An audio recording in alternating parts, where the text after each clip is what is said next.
izi mbuga nkoranyambaga Satani agiye kuzitamarizaho abakozi b'Imana. Satani agiye kuzitamarizaho abiyitaga abakozi b'Imana. Mube maso, mukenyere, mubarebe. Kubera iki? Kuko ni igihe Imana igeze cyo kuvangura urukungu mu masaka. Ngiye kubibabwira, mubyumve, mubimenye, ikiba kibe, musenge, kuko igihe kigiye kugera n'umwanya wo kujya watura mu materaniro ukavaho ugakurwaho. Nimba ugira ngo ndabeshya, wowe uri kumva iyi video wirebe, urebe mu itorero usengeramo, umbwire igihe muherukira kwatura. Mwinjira n'ibyaha mugahosohoka n'ibyaha, muza kurirema n'ibyaha mugahogoza, mugatera amakorasi, mukabyinira ku mpimbi, ariko uko winjiranye ibyaha niko uri kubisohoka. Byibuze nkuwabwiranya kuba perezida wa Repubulika akamubwira ngo perezida wa Repubulika uko uyobora u Rwanda, aha reka mbabwire, ninde munyarwanda wari watanga ruswa ku mugaragaro?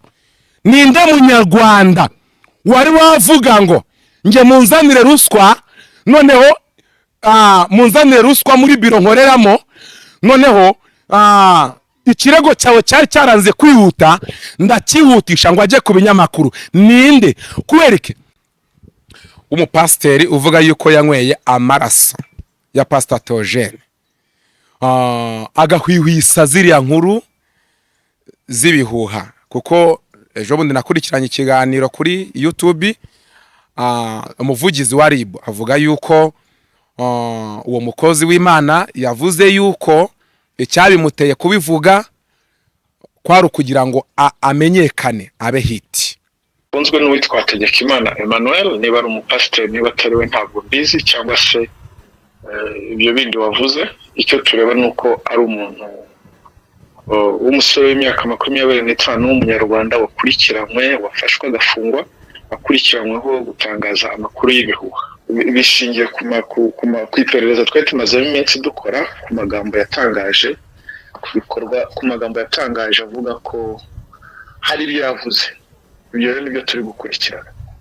Mwibazwa rye uyu musore tumubaza impamvu yamuteye gutangaza amagambo nkariya aremereye, harimo gushinyagurira umuryango wa Pastor Theogene, harimo ubona mbega ari nko ushobora twebwe mu rwego rw'amategeko tubibona nko gutangaza ibihuha.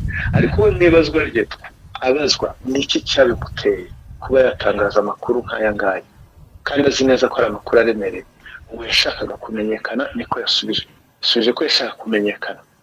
Noneho mu gushaka kumenyekana kwe ngo yagomba gutangaza inkuru iremereye nk'iriya y'igihuha kiremere, kandi akayivuga ku muntu wari usanzwe uzwi w'umusitari. Mu by'ukuri harimo n'irindi kosa ryo kurira abantu igihe kandi uri kubabwira ibintu bidafite umumaro. None rero kuri bino bintu umbajije bya Bowazi, ni ikimenyetso nimba koko ibimuvugwaho ari ukuri. Sinari mpari, sinari mpahagaze, sinabibonye, ibyo ndi kuvuga nibyo numvise kuri channel ku ma YouTube. Niba ibiri kuvugwa kuri Bowazi ari ukuri koko, muri we na mbere hose yaba yasengaga afite umutima w'ubwicanyi, kuko haranditswe ngo kunda mugenzi wawe nkuko wikunda. Icya kabiri, urukundo rubabarira byose. Niba utakwihanganira umugore wawe kuko yabyaye umwana ku ruhande, kandi wumva igiteye ubwoba, uwo ngubu utari kwihanganira ko bamuzaniye umwana utari uwe, usanga hari n'igihe aba yarateye inda ku ruhande nawe. Amakimbirane bari bafitanye babaye gushwana, bapfa ngo umwana suwe, ntabwo ari we Imana yamubwiye ko umwana atari uwe. Ubura umwana suwe wawe gute? Si cyo waje gupimisha Edeni ukamenya ko umwana atari wawe, ugapimisha amasano. Nibwo umenya ngo umwana suwe wawe, umwana ni wanjye. Nabundi ubyakiriye umugabo yakoze ibintu by'ububwa. Ni ubugwari, kubera yuko ntabwo agomba gukora biriya bintu ashaka kugira ngo yiyambure ubuzima ndetse n'umwana n'umugore. Kandi urabona ko ibintu aho yiwombeje ni byinshi cyane. Satani arakubwira ikindi Satani arakubwira ngo bwira umuntu kuri telefone ngo nyoherereza ifoto wambaye ubusa ndaguhereza $10 ndakora he noneho agahita afata ako ka video akakakohereza kuri WhatsApp ukakareba bitewe na system iri muri technology mu matelefone uplayinga ka video kakamara kwiplayinga gahita kaba deleted noneho Satani agahita abwira uwo muntu ngo uwo muntu ukohereje ako ka video gaplayinga ari kuri no kukarecordinga wamara kugafata video record uri no kugaplayinga kakidiretinga muri yo telefone y'uwo muntu wakaguhaye ariko ukagasigarana muri telefone yawe warangiza ukamushyira hanze. Reka nkubwire Satani azagushuka ariko nyuma azagutamaza.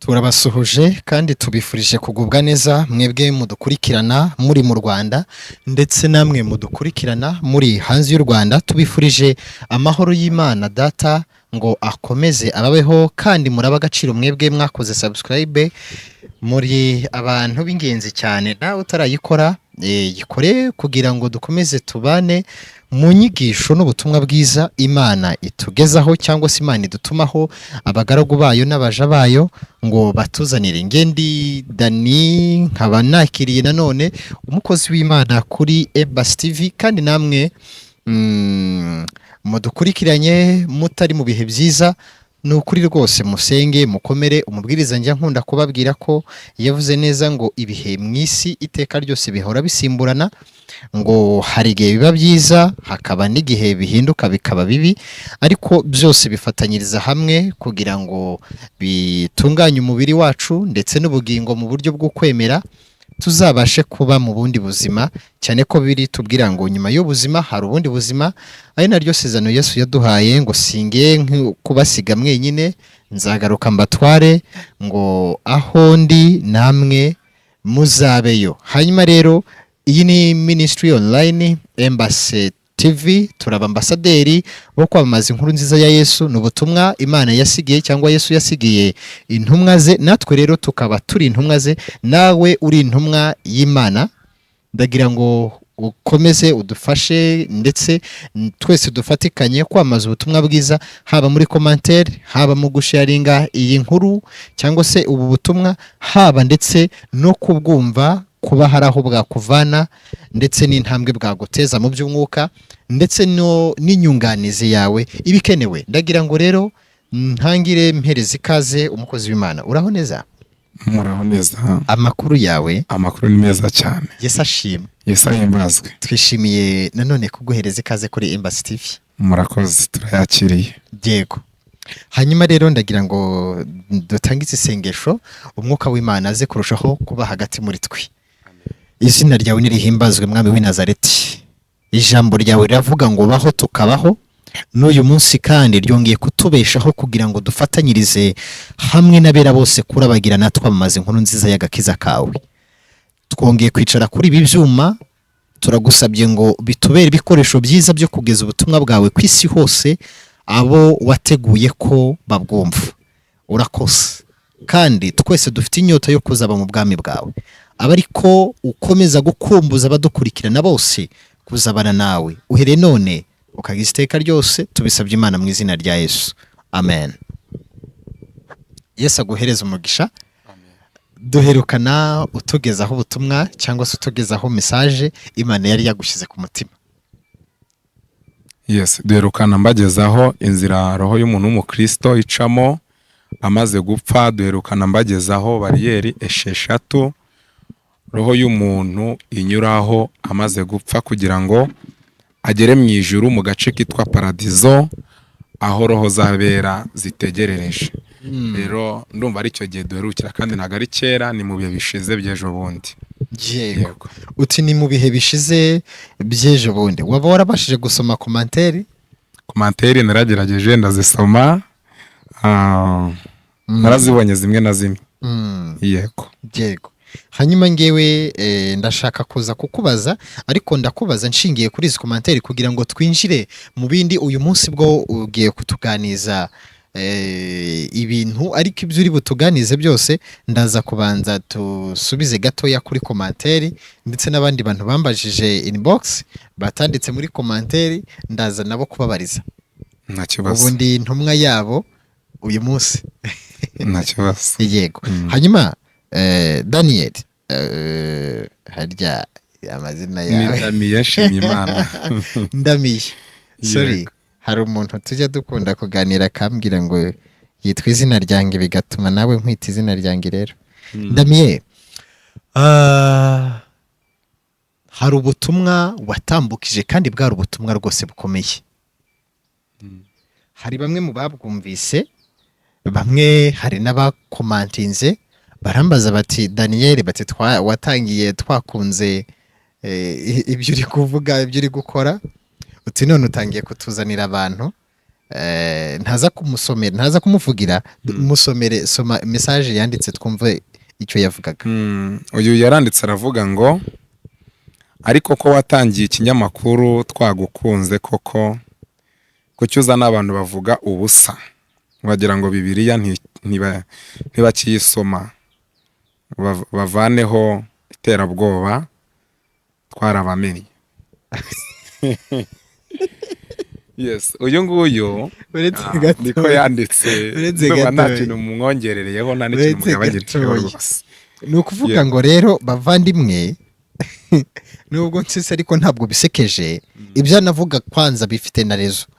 Yego, ariko nanone abantu bose ntabwo mu isi babona ibintu kimwe, nta nubwo mu isi babyumvira rimwe. Nibyo, reka gewe ahangaha n'igihe ugomba gusubiza. Iyo turi kwakira abantu gutya bakatubwira bati Imana yaduhaye ubutumwa, twebwe dutega amatwi ubutumwa, ahubwo wenda tukabasobanuza nyuma y'ubutumwa, then nyuma tukasuzuma niba ubutumwa bahawe cyangwa twahawe bugendanye n'ibyanditswe byera bya Bibiliya. Ariko umuntu uvuga ko Imana yamutumye, kumwima mikoro ni icyaha. Okay, keretse n'Imana yakubwiye ko ariyo itamutumye, ariko mu gihe nta kintu Imana yabikubwiyeho, kumwima mikoro ni amakosa. Yes. Hanyuma rero icyo ni ngewe ugisubije, ndagira ngo nawe usome ikindi. Ariko nawe ahangaha niba hari ikindi wavuga wakivuga. Yes, kuri kino kintu rero nta byinshi ndi bukivugeho, ahubwo uko avuze ngo wagira ngo Bibiliya ntago zikibaho, ndamushishikariza kugira ngo asome ijambo ry'Imana cyane. Hari ijambo ry'Imana riri mu gitabo cyandikiwe Abafilipi mu bice byaho 3 kuva ku murongo wa 17. Reka tuhasome twumve ukuntu havuzwe mu gitabo cy'urwandiko intumwa Pawulo yandikiye Abafilipi ibice 3, some duhere ku murongo wa 17. Haravuzwe ngo bene data mugere ikirenge mu cyanjye muhuje imitima, kandi mwite kubakurikiza ingeso zacu izo mudufiteho icyitegererezo. Hariho benshi bagenda ukundi, abo nababwiye kenshi, nanone ndababwira ndira yuko ari abanzi b'umusaraba wa Kristo. Amaherezo yabo ni ukurimbuka, Imana yabo ninda, biratana ibiteye isoni byabo, bahoza umutima ku by'isi. Naho twebwe iwacu ni mu ijuru, niho dutegereje umukiza ko azava, ari we mwami Yesu Kristo. Ndababwira iki kintu rero, mubanze mumenye iki kintu. Kristo Yesu yahinduwe, ariko ni abantu babimuhinduye, si Imana bimuhinduye. Abantu bamugize igicuruzwa cyunguka cyane. Umuntu adandaza cyangwa se agurisha ubugoro bakamuha amafaranga, undi yagurisha inzoga bakamuha amafaranga, undi yagurisha ibijumba bakamuha amafaranga, bitewe n'icyo yahisemo gucuruza. None ikintu giteye agahinda nuko hari abantu basenga ariko bafite umutima nk'uwa Yuda Iskariyoti, biyita intumwa za Kristo, banita abakristo ubwabo, niko babyiyita, ariko ko bavuga ko ari abakristo sicyo cyerekana ko ari abakristo. Rero barenze urwego rwo gukunda ubutunzi n'impiya, uri kubyumva, bageze ku rwego rwo gucuruza amaraso ya Kristo, bageze ku rwego rwo kugurisha amaraso ya Yesu. Noneho niyo mpamvu ijambo ry'Imana rivuga ngo hari abagenda ukundi. Ntago tuyoboye yuko mu murimo w'Imana hari abasimbutse, hari abaseseye, hari aburiye inkiki batanyuze mu irembo. None rero umwami Yesu yaravuze ngo uwinjira mu rugo rw'intama atanyuze mu irembo n'umujura n'umunyazi, kandi nta kindi kiza n'umujura uretse kwiba no kwica no kurimbura. Ikintu ngira ngo nsubize uyu muntu rero gitumye mvuga ibi ngiki, ndamusubiza mu byiciro bibiri cyangwa se mu buryo bubiri. Icya mbere, aba Pawulo yavuze ngo bagenda ukundi, yavuze ko ari abanzi b'umusaraba, bahoza umutima ku by'isi, Imana yabo ninda. Niyo mpamvu uzajya basanga ku mbuga zitandukanye batagifite inzara n'inyota byo kumva ijambo ry'Imana, ahubwo bafite inzara n'inyota byo gukunda isi, kuko Imana yabo ninda. Rero amaherezo yabo no kurimbuka. Ndagira ngo mbwire mwene data wavuze iri jambo asome ijambo umwami wacu Yesu yavuze, riri mu gitabo cy'ubutumwa bwiza bwanditswe na Yohana ibice 12 ku murongo wa 48. Yesu Kristo aravuze ngo umuntu nyanga ntiyemere amagambo yanjye afite umuntu umuciraho iteka. Sinjye umuciraho iteka. Uracyari gusubiza wa muntu? Yes. Ahubwo ijambo navuze niryo rizamuciraho iteka ku munsi w'imperuka, ku munsi w'amateka, ku munsi wa nyuma. Hanyuma rero ndagira ngo se nk'uhihutaho gatoya tubanze ninje no ku bindi bibazo. Yes. Rero ndatekereza ko mu bintu twavuze, mu bintu twigishije, mu butumwa twatambukije, nta butumwa twatanze butari mu ijambo ry'Imana. Rero nadakenera kubitunganyiriza hano ku isi, azakenera kubitunganyiriza ikuzimu, ariko bizaba bitakimushobokeye. Uri kumva? Rero abantu batera commentaire nyinshi ku bintu by'ijambo ry'Imana uko babishaka. Rero ikintu namubwira abyemere uko abishaka, sibyo? Gusa nagera ikuzimu, nagera ikuzimu hazasanga ibyo twamubwiraga ari ukuri. Hari ikintu ushimira Imana, dushimye Imana yuko yashyize iherezo rya buri muntu wese mu biganza bya. Donc Imana nifite iherezo ry'ubuzima bwa buri muntu mu kiganza cye. Rero ibyo umuntu yigira byose yamaze gupfa biba birangiye. Rero yabwizera atabwizera ibyo nta kazi kiwe. Yes. Yes, uwa kabiri nizo zonyine nshaka ko dusubiza rwose. Uwa kabiri yaravuze ngo mwa bantu mwe mwaretse kubesha abaturage ngo agende yaturire umukozi w'Imana. Yakwaturiye Imana se yo ireba hiherereye ntizamubabarira? Ariko koko muzi ibyo murimo cyangwa muri gushaka views? Yes, ndumva ruko nguko. Umuntu washaka views ntabwo yavuga nk'ibintu navuze. Icyo cyubanza ukimenye. Umuntu ashaka views ntabwo yavuga ubutumwa nk'ubwo navuze. Cyo ni cyambere. Cya kabiri, hari abantu bajya ku YouTube bashaka amafaranga. Cyo ni cyambere. Bagashaka inkuru z'ibihuha, inkuru z'ibinyoma, inkuru zo kuvuga abantu ibitabayeho n'ubuhanuzi bw'ibinyoma. Ntabwo umuntu ushaka amafaranga na views yazana ubutumwa nk'ubwo nazanye, ahubwo yashaka ibindi, kuko dufite n'ibindi byo kuvuga bitari buriya butumwa. Kuba twavuga buriya butumwa suko ari by'Imana duhaye kuvuga gusa, dufite n'ibindi twavuga bitari buriya butumwa.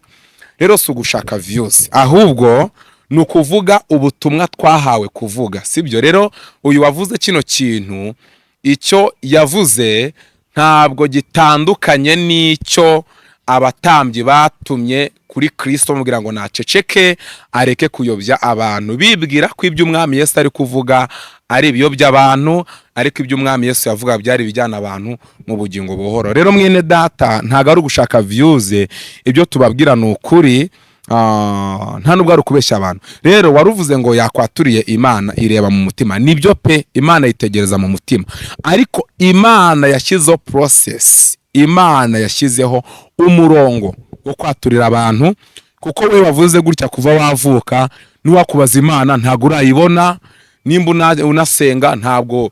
Yes, birashoboka yuko utarayibona, ntuzi mu maso hayo, ntuzi nuko isa, ntuzi nuko iteye, ariko uyibonera mu bantu. Rero Imana ibonekera mu bantu, niyo yanashyizeho umurongo wo kwatura ibyaha, ariko baturiye abantu kugira ngo Imana irebe nimba umuntu koko yemera yuko ari umunyabyaha. Kuko iyo ugiye kwihanira umuntu cyangwa se kwatura ku muntu ukatura ibyaha byoroheje ariko ibinini ukabisimbuka ukabisiga, bigaragaza ko utari kwemera ko uri umunyabyaha, ugikunze ibyaha cyangwa se ugifite umugambi wo kutemera abantu batamenya ko ndi umunyabyaha, kandi ntabwo Imana ishobora kubabarira umuntu utarimo gushaka kwihana. Rero uwo murongo twababwiye niwo murongo Imana yashyizeho. Rero hirya y'umurongo Imana yashyizeho nta murongo ufite wowe mushyashya wo gushyiraho.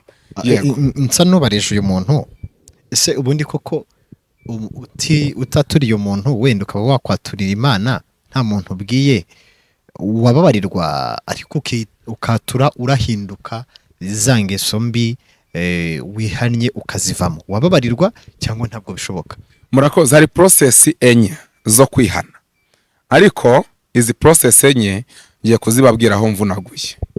Yohana umubatiza yaje avuga ubutumwa, aravuga ngo nimwihane muhindukire kuko ubwami bwo mu ijuru buri hafi. Kwihana nicyo kintu kibanza mu bwami bw'Imana. Kwihana ni iki? Kwihana ni uguhindukira ukava mu nzira wari uri gucamo kandi ukayivamo uba utazayisubiramo. Icya kabiri, kwihana ntabwo bihagije, guhindukira ntabwo bihagije. Nyuma yo guhindukira hakurikiraho ikintu cya kabiri cyitwa kwatura ibyaha yakoze muri ya nzira mbi yari yarayobeyemo. Kwatura rero ni igiki? Kwatura ni ukuvugisha akanwa kawe ibyo byaha wakoze, kuko ijambo ry'Imana mu gitabo cy'Abaroma numva ari 18 ravuze ngo niwatuza akanwa kawe ko Yesu Kristo ari umwami uzakizwa. Kwatura rero ni ukuvugisha akanwa kawe. Noneho ntago uvugisha akanwa, ntago watuza akanwa kawe ko Yesu ari umwami udafite umuntu uri kukwakiriza Kristo. No, ahubwo watura agakiza cyangwa se wakira Kristo kuko ufite umuntu uri kukwakiriza agakiza. None rero igikurikira nyuma yo kwihana yo guhindukira ni ukwatura ibyaha wakoze muri ya nzira mbi wari warayobeyemo, ukavuga icyaha kimwe ku kindi kuko warinjije, ugomba gusohorora. Winjije ibyaha muri wowe ugomba kubivanamo. Uri kumva? Rero none se tukiraha, yes, uwo muntu ubwo ni umuntu uguhuza n'Imana, ubwo nicyo ndi kumva. Aha, urakoze. Uwo muntu duhuza n'Imana ni umwe, ni Kristo. None se ubwo si ahubwo dukwiye kwaturira, ni naturira umuntu sindaba nasubiye mu butambyi bwa kera. Urakoze. None se nawe ugiye kubanza nkubaze biro kugira ngo ngusubize. Kuva wavuka cyangwa se kuva watangira gusenga umaze kumenya ubwenge, yego, wari wajya kumesa imyenda ngo Yesu aza gufashe kuyimesa? Urumva imyenda si umuntu.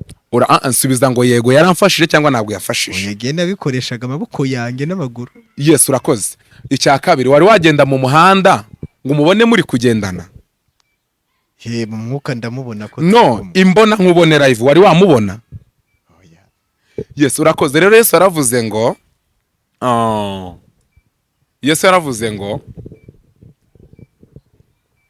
Yesu yaravuze avuga ijambo rimwe, aravuga ngo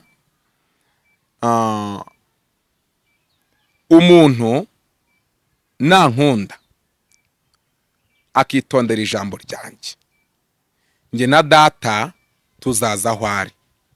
Ariko mu by'ukuri ntabwo Yesu agenda iruhande rw'umuntu, aba mu muntu. Rero umwami Yesu agaragarira mu bantu. Rero Yesu yaravuze mu gitabo cy'Ibyahishuwe, aravuga ngo dore mpagaze ku rugi ndakomanga. Urwo rugi ni urugi rw'umutima. Umuntu niyumva ijwi ryanjye agakingura, nzinjira iwe dusangire. Rero Yesu yinjira mu mutima w'umuntu wamukinguriye. Umwami Yesu rero abonekera mu bantu, avugira mu bantu, agaragarira mu bantu, no ku bantu bamwemereye agendera mu bantu, imirimo myinshi yiwe ayikorera mu bantu. Noneho rero ngiye kubabwira kino kintu. Ubwo umwami Yesu yari ari muri Isirayeli, abantu barazaga bakihana ibyaha byabo bakababarirwa. Kubera iki? Muri Isirayeli harimo umuntu udafite icyaha. ikindi ubwo Yohana yavugaga ngo nimwihane ibyaha byanyu muhindukire mubabarirwe, abantu barazaga bakababarirwa. Kubera iki? Yohana uri kubibabwira nta byaha afite. Imana nta byaha Yohana afite. Mu gihe abari kwihana baraho, abantu bari mu bindi bihugu bitandukanye batari kubabarirwa, kuko nta muntu muri ako gace urimo ufite kwera kw'Imana. None rero Imana yo yashyizeho iyo process yo kugira ngo abantu bature ibyaha byabo, babivuge nk'umurongo Imana yashyizeho icamo ihereza abantu imbabazi. Imana itanga imbabazi ariko igira umurongo izitangiramo. Imana itanga imbabazi ariko igira process icamo. Dore ikintu cyerekana ko umuntu ari indyarya. Umuntu arihana akavuga ngo Imana imbabarire kubeshya, gutukana n'umujinya, ariko yaba yasambanye ntabyihane.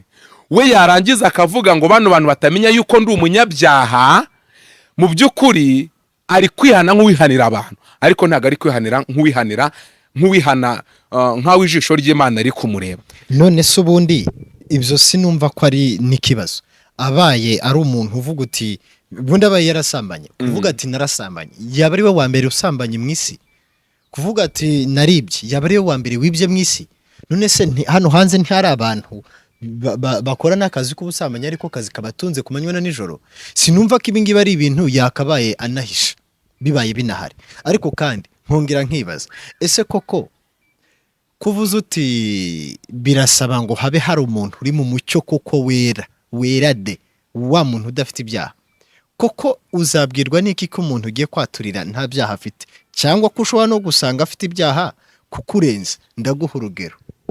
Hari umuntu ntari bwemeze niba byabaye ari ukuri cyangwa se ari ikinyoma, ariko byavuzwe ko ngo hari abantu basenganaga bikarangira baryamanye. Ntabwo ndi bumuvuge amazina, so nkoresheje urugero rwe kugira ngo nk'imfasha nyigisho, ariko singamije kugira ngo muvuge. Hanyuma uyu muntu niba mushobora gusengana bikarangira gusambanyije, ejo bikarangira asenganye n'undi, uwatasambanyije uri kuza kumwaturira, ese ubwo azaba ari kwatura koko ngo ahabwe imbabazi? Ese bibaye ari iyo nzira ko ahubwo numva byaba bigoye kurusha ibyo mu isezerano rya kera? Urakoze muvandimwe rero. Ubyumva wowe urabyumva? Yes, ndimo ndabyumva. Ibintu ndi kubabwira ntago ndi kubabwira uko mbyumva, kuko hari ikintu cyitwa kwibwira k'umutima w'umuntu. Imana ikavuga ikintu, abantu bakiha umurongo w'uburyo icyo kintu bagomba kukigenderaho. Imana ikavuga ikintu, abantu bakiha igisubizo kandi atari Imana ikibahaye. Mu gitabo cy'imigani Salomo yaranditse mu bice 28 umurongo wa 13 aravuga ngo umuntu uhisha ibicumuro bye ntabwo azagubwa neza, ariko umuntu watura ibyaha bye akabireka azababarirwa. Rero iyo ugiye kubyihanira mu mutima, ntago uri kubyatura, uri kubihisha ngo abantu batabimenya. Cyo ni icyambere. Icya kabiri, hari n'abantu bagira ubwoba bwo kwihana, ariko ubwo bwoba bafite uzabajyana kuzimu mwirimbukiro, kuko ijambo ry'Imana riravuze mu gitabo cy'ibyahishuwe ngo ariko umugabane w'abanyabwoba niba Imana isumba byose yahereyeho, umugabane w'abanyabwoba n'abatizera uzaba uwo mu nyanja yakumuro n'amazuku, bazaba hanze mu mwijima. Abantu batinya kwihana, abantu batinya kwatura, umugabane wabo uzaba uwo mwirimbukiro. None rero iyo umuntu agiye kwatura icyaha akumva ijwi rimubwira ngo baraguseka, iryo si ijwi ry'Imana, iryo ni ijwi rya Satani. Akumva ijwi rimubwira ngo bari bakuzi nk'umukozi w'Imana. Hari ikintu kiba mu bakozi b'Imana cy'uburozi kizatuma abakozi b'Imana rwose bapfa bakarimbuka kandi barakoreraga Imana, bagasorwa na rya jambo Yesu yavuze ngo kuri uwo munsi bazambwira ngo mwami twajyaga twigisha, twarahanuraga, twakoraga ibitangaza byinshi mu izina ryawe. Azababwira ngo nimumve imbere mwa nkozi z'ibibi mwe sinigeze kubamenya. Reka nkubaze, hari umuntu uvuze ngo twaturaga ibyaha uko ubishaka mu izina ryawe? Hari umuntu uvuze ngo twatangaga ibyacu uko ubishaka mu izina ryawe? Ni amagambo gusa, amagambo gusa. Noneho rero abantu batinya kwatura ibyaha byabo, abantu batinya kwihana ibyaha byabo, ubwo bwoba buzabajyana ikuzimu. Kubera iki? Ni ukuri ntabwo umuntu ashobora guhabwa n'Imana imbabazi atigeze yihana ibyaha, kuko Imana itanga imbabazi ariko ku muntu wemeye kwihana.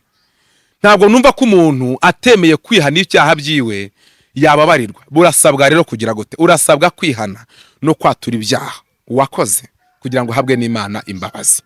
Icyo Imana ikeneye rero ni uko wemera ibyaha byawe. Ni iki cyemera kuri umunyabyaha? Ni uko ugenda nyine ukabyatura. Uri kumva rero? Abakozi b'Imana bakunda kwereka abakristo ko ari abanyembaraga, ari intungane, nta byaha bakora. Babikora bakananirwa kubivuga no kubyatura, bavuga ngo uyu muntu ndamuyobora. Eske naramuka yumvise ndi kwatura aranseka cyangwa se ari bugwe? Ndi perezida wa korari, ndi umuyobozi w'itorero, nindamuka natuye ngo narasambanye, umurimo w'Imana ndaba nkushenye. Abantu bari bugire gute? Abantu bari busubira inyuma, bari bugwe. Wowe nimba uri umuyobozi ugakora icyaha, n'uburozi bwaje ariko Satani yashyize mu matorero, buvuze ngo nta muntu waturira imbere y'abantu ayobora. No, ahubwo Yesu yaravuze ngo hahirwa uw'ibyanjye bitazagusha. Nimba watuye umuntu akagushwa nuko watuye, uwaraguye ntabwo ahiriwe. Kubera iki? Wowe atura, uwo muntu nagushwa nuko watuye agenda agwe. Yesu yaravuze ngo hahirwa umuntu ibyanjye bitazagusha. None urimo urayisha ibyaha, urimo urubaka ubwami ariko utazatahamo, ubundi bimaze iki? Rero n'abakozi n'abakristo nabo bakumva ko umukozi w'Imana rwose ari intungane, atakora icyaha. N'umukozi w'Imana agahisha kwerekana intege nke ziwe. Mbega bakaba bameze nk'abantu bari gucengacengana. Umwe ngo sindi buvuga ibyaha byanjye, undi pasiteri ntiyakora ibyaha. Bigatuma abakozi b'Imana bapfana ibyaha batabyatuye, bavuga ngo twebwe turi abakozi b'iki b'Imana. Hoya rero kubw'iyo mpamvu, kuko utazi umuntu ukijijwe neza n'udakijijwe neza, icyo Imana ishaka ni uko wahaguruka ukagenda ugatera intambwe ukatura ibyaha byawe. Kubera ko hano utaraharenga ariko banza usoze icyo wavugaga. Yes, impamvu hari n'abantu bashobora kuvuga yuko ari abakozi b'Imana kuko barahitinze kuri aya macano, barahanura, barigisha, bakora imirimo itandukanye, twe twabareba tukabona yuko ari abakozi b'Imana, bakajya kubakira abantu amazu, bakaza kuri aya YouTube. Ariko mu bihe bishize ejo bundi bamwe twabumvise batwikiye abantu mu mazu, abandi twabumvise bari kugenda mbega. Kuko reka mbabwire, reka kino kintu nkivuge. Yesu aravuze ngo nta cyakorewe mu rwihisho kitazajya ku mugaragaro. Ushobora kwiyoberanya rimwe, ushobora kwiyoberanya kabiri, ushobora kwiyoberanya gatatu, ariko Imana yaravuze ngo urabikora nka kwihorera, ukibwira ko mwanye nawe, ariko nzabishyira ku mugaragaro uko bikurikirana. Niyo mpamvu rimwe na rimwe Imana itamaza umuntu. Iyo Imana igeze ku rwego rwo gutamaza umuntu wavuze mu izina ryayo, biba bigeze ku rwego rwose Imana ivuze ngo ngiye kukuruka kuko umeze nk'akazuyazi. None rero biragoye ubu ngubu umuntu asigaye agira imbuto cyangwa se ibyitwa nk'imbuto z'umwuka wera, agakorera Imana, agafasha n'abo bantu, akanagira n'ibyitwa urukundo, ariko nyuma Imana ikamutamaza cyangwa se Satani akamutamaza bitewe n'umutego ategewemo. Umva Satani ukuntu ateye. Satani abwira umuntu ngo genda usambane ariko uri bwihane. None waba ugiye gusambana, agahita abwira abantu ngo nimuze murebe wa mukozi w'Imana agiye gusambana. Ikindi Satani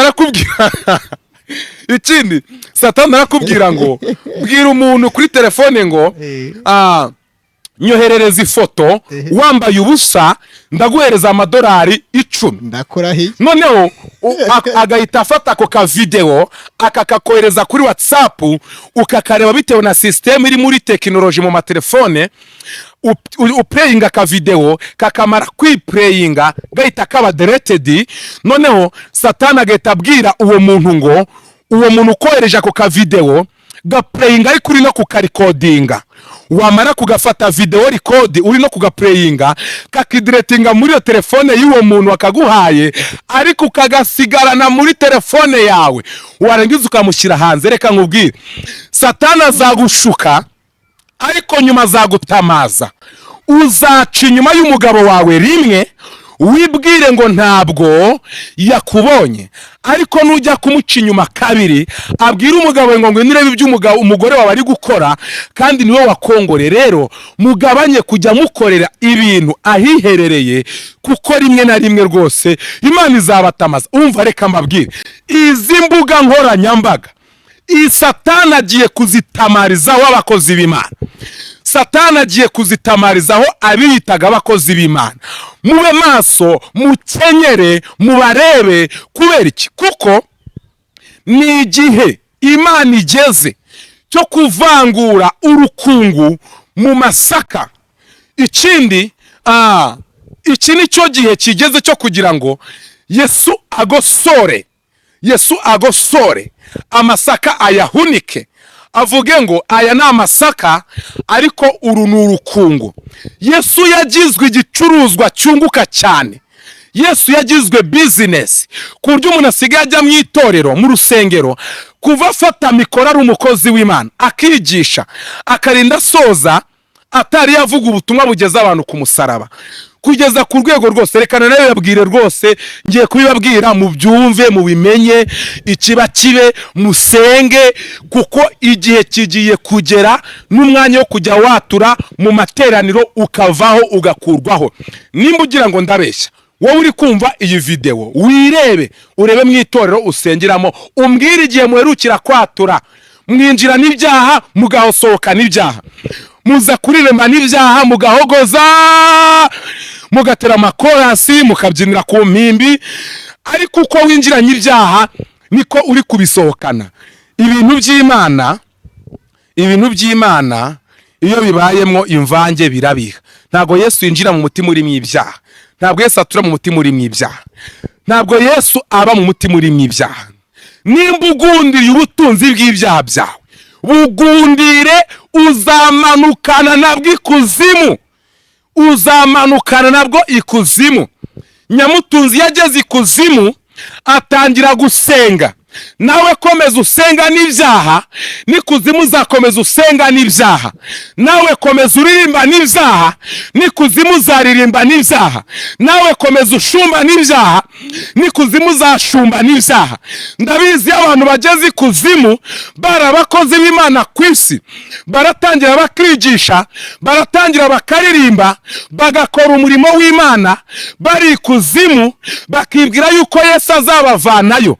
Kubera bamaze kumera nk'abantu bapanyutse mu mutwe, mbega basengana ibyaha kugeza ubwo basinze ibyaha, kugeza ubwo umuntu aririmba ariko ntiyongere kwibuka yuko kwihana ibyaha bimureba.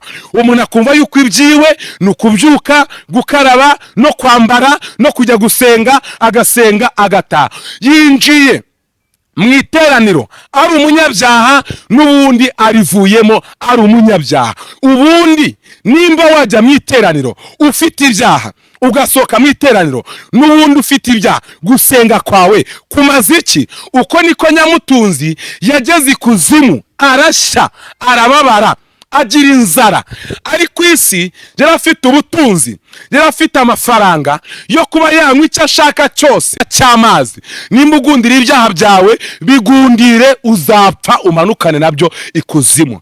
Rero ntabwo turimo turabinginga ngo mukizwe. Ahasigaye reka mbabwire, hari ibintu duhaze abakozi b'Imana, hari n'ibintu Imana ihaze biteye iseseme. Yesu ahaze abantu bamwakira ariko badashaka kumuha ibyo kurya, badashaka kumuha ibyo kunywa. Ese Yesu ararira mu nzu yawe, mu mutima wawe wuzuyemo ibyaha? Yesu arinjira mu mutima wawe wuzuyemo ibyaha? Vana ibyaha biri muri wowe, Yesu abona ukuntu akumurikira mu izina rya Yesu. Rero ku bantu muvuga ngo kwatura nta hantu bihuriye, kwatura abakozi b'Imana nta hantu bihuriye no kujya mu ijuru, iyo ni imyumvire yanyu, yo ni imyumvire yanyu, yo ni imyumvire yanyu, n'imyumvire y'ibintu babapakiye mu mutwe, yo ni imyumvire y'ibintu mufite, sibyo? Rero nimutabyihana, nimutabyatura, muzabireke. Ikuzimu harabasamiye tu, nta kindi narenzaho, sibyo? Nta kindi narenzaho. Uri guseka nimba ari bora byimanye afite atunze, nsetse ndamwenyuye gusa. Yes, abigumane tu, abigumane. Yes, nimba wumva yuko ukomeje kugundira ibyaha ari ubutunzi ufite, voilà, gumana hamana, gumana ibyawe. Yes, ndumva rero nakaziwe gusa natabyatura azapfa ariko azarimbuka. Uwo ni umurongo Imana yashyizeho. Wowe uri muntu cyuhindura umurongo Imana yashyizeho. Mugomba kwatura ibyaha mwakoze, mukabyatura abakozi b'Imana cyangwa abandi musengana, baba ari abakozi b'Imana, baba atari abakozi b'Imana, ariko musengana. Uzi ko uwo muntu waturiye yize Yesu Kristo nk'umwami n'umukiza. Ibyo kureba ngo ntago bizi ko ari intungane, ntago ushinzwe kureba ko abantu ari intungane, sibyo? Ibyo ni ibya data. Menya ibyawe. Yes, menya ibyawe. Yesu baramubajije ngo tubwire abakizwa bangana bate, ni benshi cyangwa ni bake? Ubundi bafite uburenganzira bwo kumenya abakizwa ukuntu bangana. No, Yesu aravuze ngo mugire umwete wo kunyura mu irembo rifunganye. Benshi bazashaka kurinyuramo ariko ntago bizabakundira. Benshi bazashaka kurinyuramo ariko bavuge ngo turaricamo muri ubu buryo, bishyiriyeho ku giti cyabo. Yego, harabibaza, hari ababyumva uri kubisobanura, bamwe bagatekereza bati ahari ko twumva ibintu bikomeye cyane bimeze nkaho ari isezerano rya kera turimo, twasubiyemo cyangwa turi kugenderamo, ntibyaba twarabisubiyemo wenda tukaba tutabizi. Urakoze. Yesu ari ku musaraba yemeye gutanga umubiri we kuva aho igitonyanga cya mbere cy'amaraso cyamuviriyemo kugeza aho igitonyanga cya nyuma cy'amaraso cyamuviriyemo.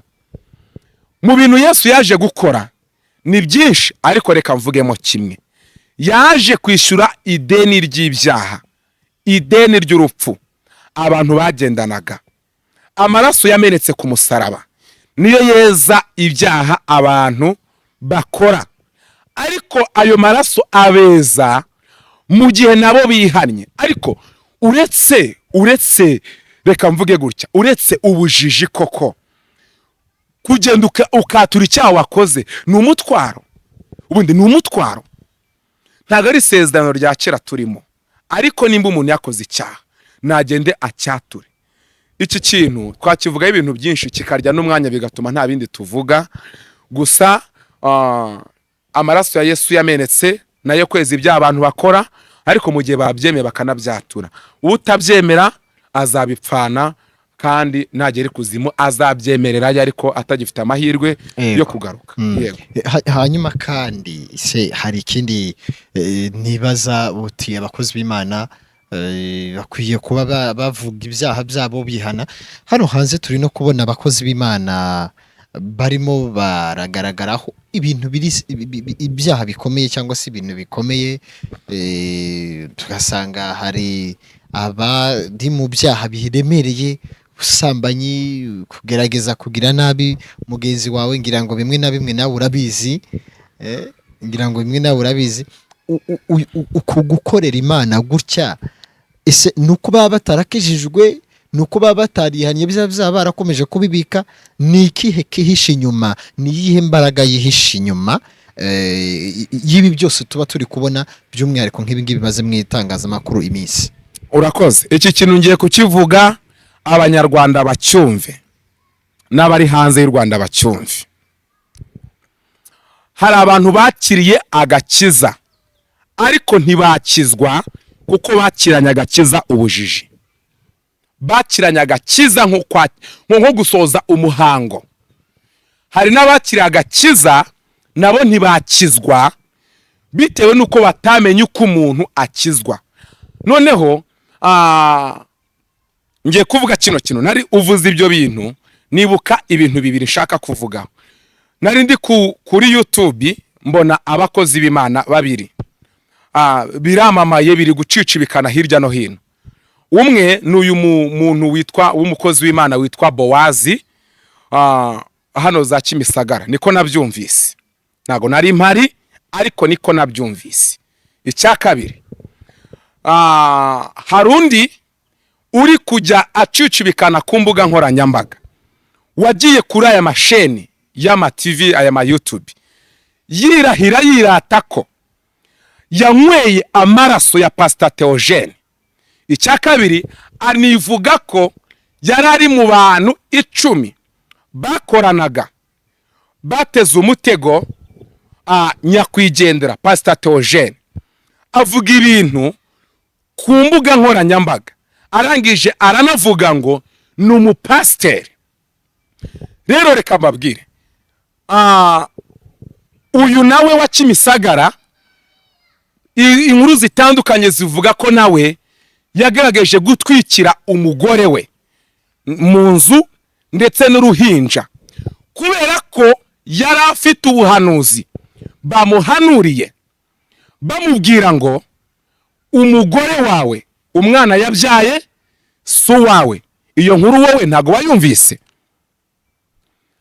Noneho rero ubutumwa bwiza bwageze mu Rwanda, abapasiteri bakora umurimo n'abahanuzi bakora umurimo, ariko aho bigeze, urwego bigezeho na revo bigezeho, tugeze kuri rwa rwego Paulo yavuze ngo izina ry'Imana riri gutukwa mu bapagani kubera twebwe. Usigaye ubwira umuntu ngo ndi umukozi w'Imana, akibuka isura abakozi b'Imana bafite kuri aya masheni.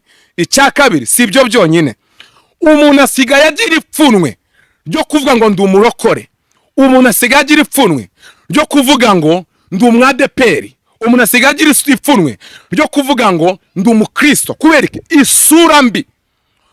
isura mbi umurimo w'Imana wambaye izanywe n'abitiriwe izina ry'Imana. Keretse uwatanga ubushobozi mu Rwanda agafata amadini ari mu Rwanda, kino kintu banyarwanda mucyumve, keretse uwafata ubushobozi agafata amateleviziyo ari mu Rwanda, njyewe mfite ubushobozi nicyo kintu nakora, agafata amateleviziyo ari mu Rwanda, agafata amaradiyo acaho ijambo ry'Imana, agafata amasheni y'iyobokamana, agafata ibinyamakuru bisohora ijambo ry'Imana, agafata amacaci atandukanye, agafata ikintu cyose cyitwa idini, agafata ibyumba biri mu Rwanda, agafata amagurupe ari mu Rwanda, buri kintu cyose kinyuraho ijambo ry'Imana. Noneho byibuze muribuka igihe umwami yabwiraga Hamani akamubwira ngo umuntu umwami akunze kubaha yamugenza ate? Namana akavuga ngo bafata umwambaro umwami akunze kwambara, bafate n'ifarashi umwami akunze kugendaho, bafate n'impeta y'umwami, babihereza uwo muntu umwami akunze kubaha.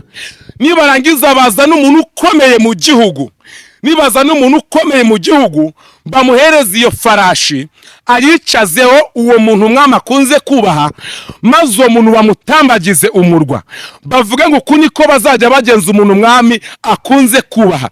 Keretse ubazana umuntu ukomeye mu gihugu w'umusirikare uzayobora ariko ntayobore bajeyi, akaza ariko ashinzwe kuyobora aba bantu bigize abakozi b'Imana kuri izi mbuga zitandukanye, agafata imyanzuro imwe n'imwe yo guca kano kajagari kari kuri aya ma YouTube no muri aya madini, bamwe bakicara kubereke. Kuko sintinya kuvuga ko hari abantu bari kurutwa n'abajya gucuruza inyanya cyangwa se abajya gucuruza dodo n'amakaroti mu mihanda, kubereke ko n'ubundi ushaka umusaruro w'ibiri guca kuri izi mbuga ntubone.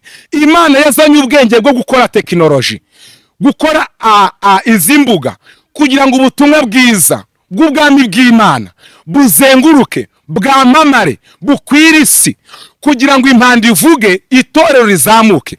Kuko handitswe ngo ubutumwa bwiza bugomba kuba ikimenyetso kugira ngo bugere mu mahanga yose, maze imperuka ihereko ize.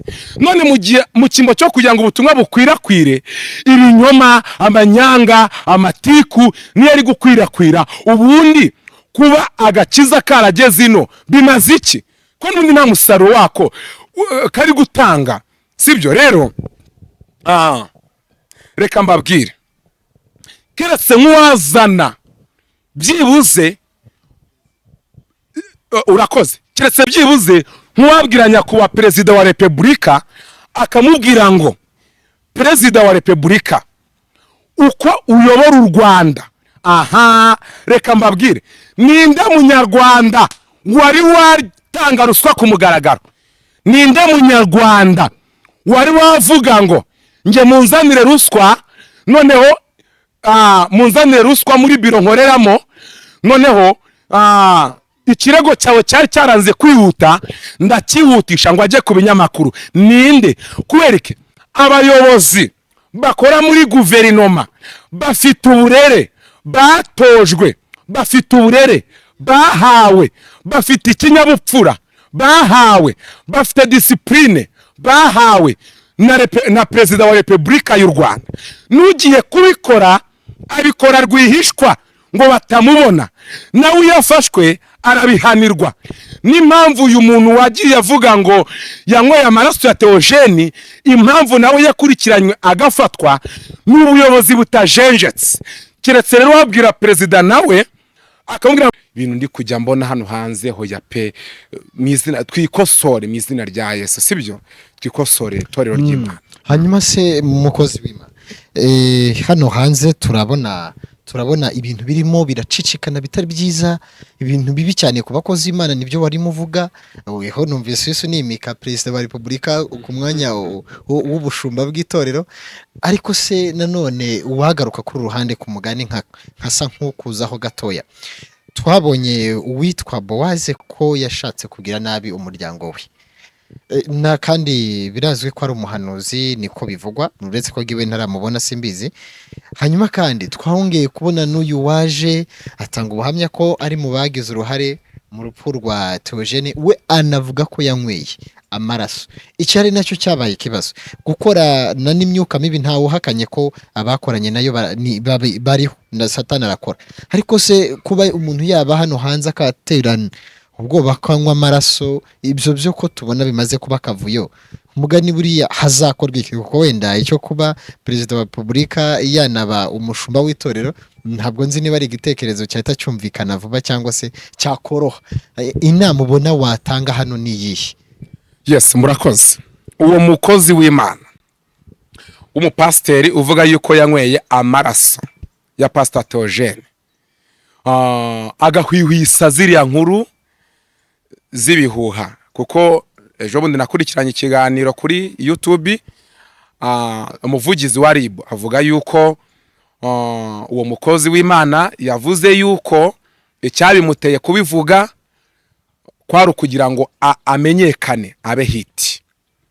ariko ubu tuvugana ari mu nzego z'ubuyobozi baramufashe bivuze iki ubuyobozi bw'igihugu buramutse buhagurutse nkuko n'ubundi buri guhaguruka bugashiramo izindi mbaraga abakozi b'Imana bari kuvuga ibintu nk'ibi ngibi ku macano bakicazwa bakamenya ko YouTube atari agatobero n'umurongo ucishwaho amakuru ariko afite ikintu ahindura mu buzima bw'umuntu uyateze amatwi umuntu ajya kuri YouTube yaguza ama megabyte umuntu ajya kuri channel yafashe umwanya erega n'igihe kirahenze yose umuntu yafata igihe cyo kumva amanjwe amakuru ibihuha iminota 30 40 ubundi icyo gihe ubu twari umuntu cyo kumubwira ibintu by'ibihuha by'imfabusa urumva mu by'ukuri harimo n'irindi kosa ryo kurira abantu igihe kandi uri kubabwira ibintu bidafite umumaro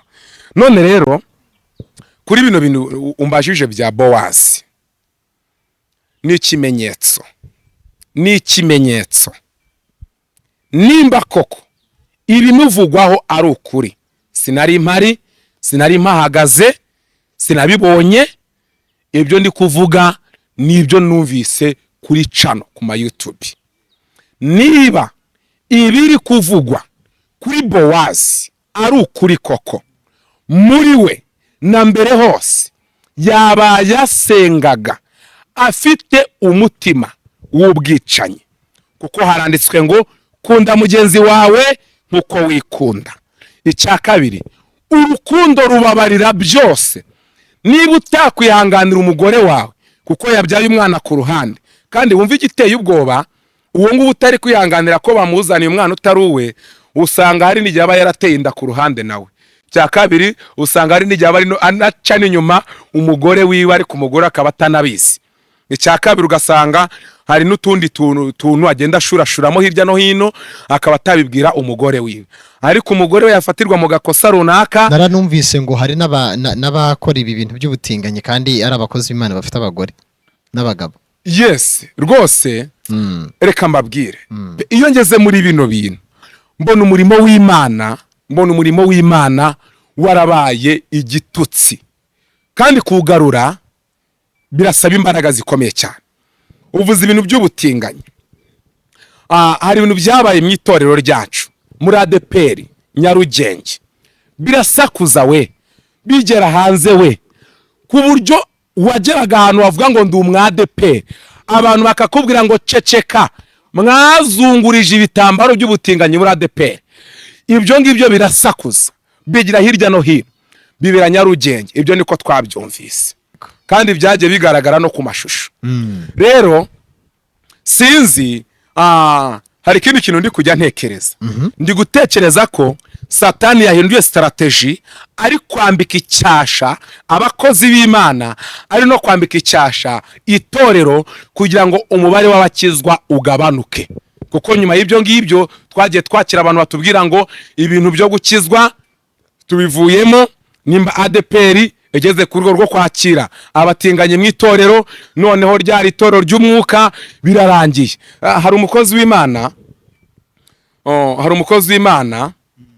yakoze divorce, atandukana n'umugore we, ariko byari bitewe n'uko umugore we adashaka gukomeza kubana nawe. Amaze gutandukana nawe, ibinyamakuru birandika, ama views abo ku YouTube barayabona. Arangije wa mukozi w'Imana, abantu bakajya bavuga ngo nimba bimeze kuriya, noneho gukizwa biragoye. Iryo kiza kugera, wa mukozi w'Imana watandukanye n'umugore we barasubirana. Uzi ikintu cyantangaje, abakoze views bakanahwihwisa amakuru ko gukizwa bitagishobotse, babonye uwo mukozi w'Imana atandukanye n'umugore we, igihe yasubiranye ntago bakoze iyo publicity ngo bavuge yuko uwo mukozi w'Imana yasubiranye n'umugore we. Bivuze iki? Abantu bagira kamere yo gukunda ibibi ku bantu, ariko ibyiza ku bantu byo ntibabyamamaze. Niyo mpamvu ikintu kibi cyabaye ku muntu abantu bacyamamaza cyane, ariko ikintu kiza cyabaye ku muntu abantu bakakigira ubwiru. Ingeso rero ziri ku macano, ziri mu matorero, ziri mu murimo w'Imana, tugomba guhaguruka tukazica mu izina rya Yesu. Rero wowe nanjye n'abandi babyemera, ibi bintu turi kujya twumva hano hirya mu matorero, rwose hagireba ikintu gikorwa, hareba imyanzuro ifatwa, hareba ingamba zifatwa, ubugenzuzi bukomeye cyane bube ku mbuga zitandukanye, kubera ko birakabije, birarengereye. Reka ne kubivugaho byinshi, reka mbigeze ahangaha. Yego, reka kandi tunagushimire, reka tugushimire. Twifuzaga kuganira nawe by'umwihariko ku bibazo bitandukanye abantu bagiye batubaza, haba ababashije kutubaza public inbox, ndetse n'ababarije public hariya muri commentaire. Bose turibwira ko twagiye tubigarukaho bimwe na bimwe, nibyo ntayese nkubaza direct mu kiganiro twagiranye, wagiye ubisubirizamo. Imana iguhereze umugisha. Ndagushimiye we watangiranye natwe, ndagushimiye wowe usozanije natwe, ndagushimiye kandi mukozi w'Imana we waganiriye natwe.